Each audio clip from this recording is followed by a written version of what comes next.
எல்லோருக்கும் வணக்கம். ரெங்கா சமைத்ததில் ருசித்தது சேனலுக்கு உங்களை அன்புடன் வரவேற்கிறேன். இன்றைக்கி நம்ம சிவராத்திரியை பற்றி நம்ம போன வீடியோலேயே லிங்கம் டர்க்கி டவல் வச்சு எப்படி செய்கிறதுங்கிறத பார்த்துருக்கோம். இந்த வீடியோவில் சிவராத்திரிக்கு தெலுங்கு பேசக்கூடிய நம்மவர்கள், அதாவது ஆந்திரா தெலுங்கானாவில் இருக்கக்கூடியவங்க சிவராத்திரி அன்னைக்கு செய்யக்கூடிய ஒரு முக்கியமான பிரசாதம். அந்த பிரசாதம் எப்படி செய்யலாம் அப்படிங்கிறத பார்க்கலாம் வாங்க.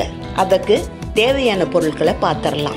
1 கப்பு அரிசி, பச்சரிசி, பொன்னி பச்சரிசியும் எடுத்துக்கலாம், எந்த அரிசி வேணாலும் எடுத்துக்கலாம், ஆனால் பச்சரிசியாக எடுக்கணும். 1/4 கப்பு அளவுக்கு எந்த டம்ளரில் எடுக்கிறோமோ கப்பில் எடுக்கிறோமோ அதே அளவு எல்லாத்துக்குமே பயன்படுத்தணும். 1/4 டம்ளர் அளவுக்கு பருப்பு, பாசி பருப்பு எடுத்துருக்கோம். வறுக்க வேண்டிய அவசியம் இல்லை. வெல்லம் அரிசியும் பருப்பும் எவ்வளவு இருக்கோ அதே அளவுக்கு, அதாவது 1/4 பங்கு, 1/4 அளவுக்கு நம்ம அரிசியும் பருப்பும் சேர்த்து போட்டிருக்கோம். அதே அளவுக்கு வெல்லம் எடுத்துக்கலாம். கொஞ்சம் இனிப்பு வேணுங்கிறவங்க 1/2 டம்ளர் அளவுக்கு போட்டுக்கோங்க. இப்போ நெய் 2 டேபிள் ஸ்பூன் எடுத்திருக்கேன். பால் காய்ச்சி ஆற வச்ச பசும்பால் 4 கப்பு, 2 கப்பு தண்ணி எடுத்திருக்கேன். இப்போ அரிசி, பருப்பு, வெல்லம், அதுக்கப்புறம் பால், தண்ணி எல்லாம் எடுத்துட்டோம். இந்த அரிசியும் பருப்பையும் நம்ம எவ்வளவு எடுத்திருக்கோமோ அது அளவுக்கு வெல்லம் எடுத்திருக்கோம். 4 பங்கு அளவுக்கு பால், 2 பங்கு அளவுக்கு தண்ணி எடுத்திருக்கோம். இதை தவிர ஏலக்காய் பொடி எடுத்திருக்கோம். நெய் 2 டேபிள் ஸ்பூன் எடுத்திருக்கோம்.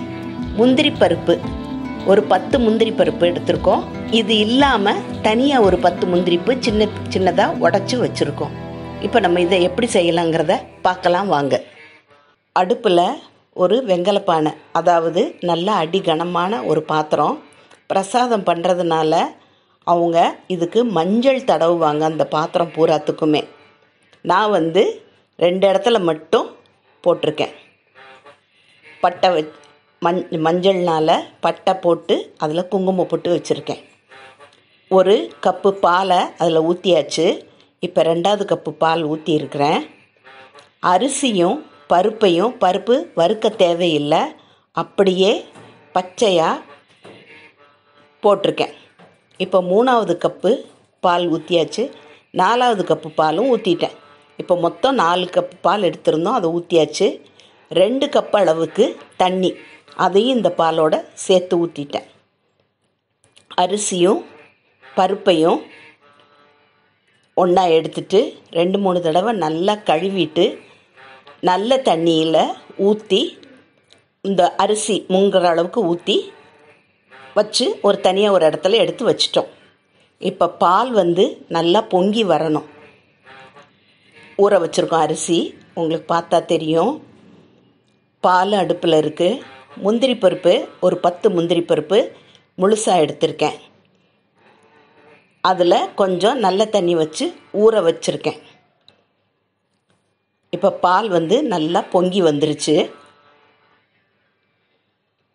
பொங்கி வந்ததில் கழுவி நம்ம ஊற வச்சுருந்தோம்ல அரிசி, ரொம்ப நேரம் ஊறணும்னு அவசியம் இல்லை, பால் பொங்குற வரைக்கும் ஊறினா கூட போதும்.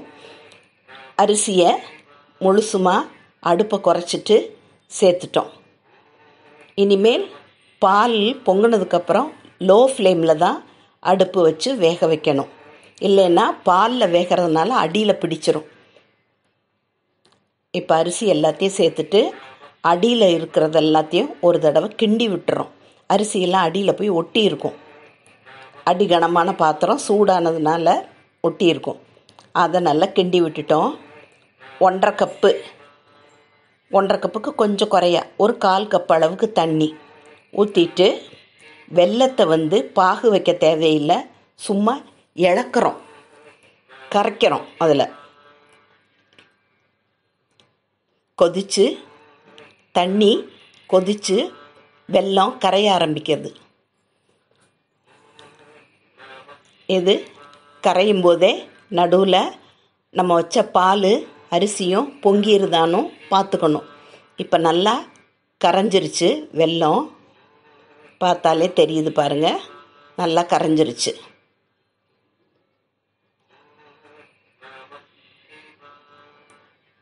இப்போ ஊற வச்சுருந்த முந்திரி பருப்பை தண்ணியை வடிச்சிட்டு வெறும் பருப்பு மட்டும் சேர்த்துட்டேன்.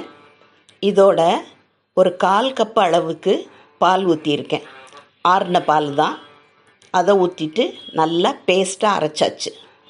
இதையும் தனியாக வச்சுருக்குறோம். கரைஞ்ச வெல்லத்தை ஆஃப் பண்ணிட்டோம் அடுப்பை. பேஸ்ட்டாக முந்திரி பருப்பை அரைச்சி வச்சிட்டோம். இப்போ அடுப்பில் இருக்கிறது வெந்துருச்சான்னு பார்க்கணும். வெந்துருச்சு, ஆனால் நல்லா குழைய இருக்கணும். கொஞ்சம் 1 கப் அளவுக்கு தண்ணி சேர்த்துருக்கேன். இன்னும் கொஞ்சம் குழைவாக இருந்தால் நல்லதுன்னு. இப்போ நல்லா குழஞ்சிருச்சு. போதும், இந்த அளவுக்கு நல்லா குழஞ்சா போதும். அடி பிடிக்காமல் லோ ஃப்ளேம்லேயே நல்லா சூப்பராக வெந்து குழஞ்சிருச்சு. இப்போ நம்ம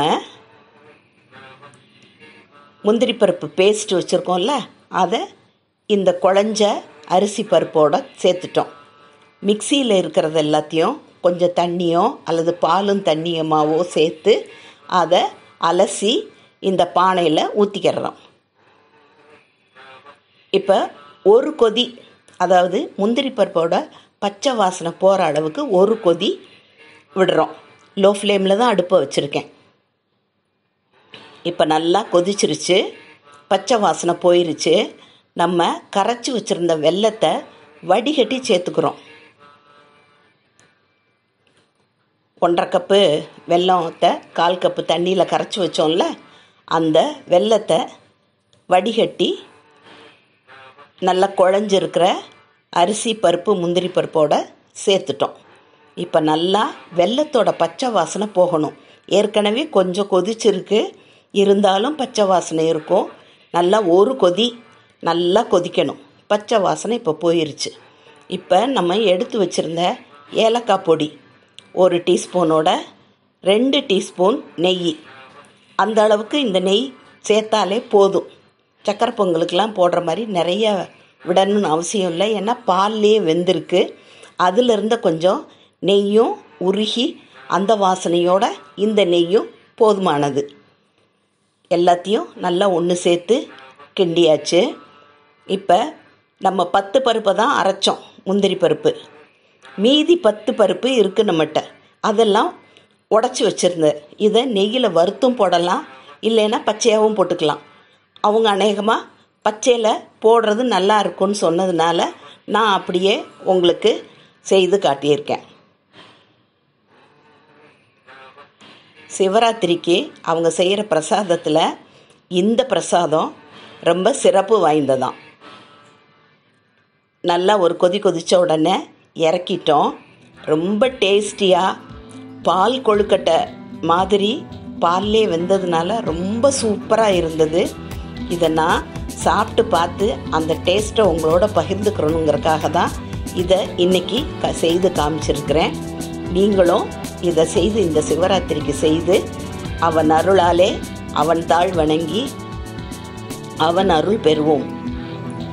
இந்த வீடியோ பார்த்ததுக்கு நன்றி. உங்களுடைய மேலான கருத்துக்களை பதிவிடுங்க, லைக் பண்ணுங்கள், ஷேர் பண்ணுங்கள், சப்ஸ்கிரைப் பண்ணுங்கள். சப்ஸ்கிரைப் பண்ணாமல் பார்த்துக்கிட்டு இருக்கவங்க சப்ஸ்கிரைப் பண்ணிங்கன்னா அடுத்தடுத்து வீடியோக்கள் போடுறதுக்கு ஊக்கப்படுத்துகிறதாக அது இருக்கும். தயவு செய்து ஊக்கப்படுத்தும்படி கேட்டுக்கொள்கிறேன். நன்றி, வணக்கம்.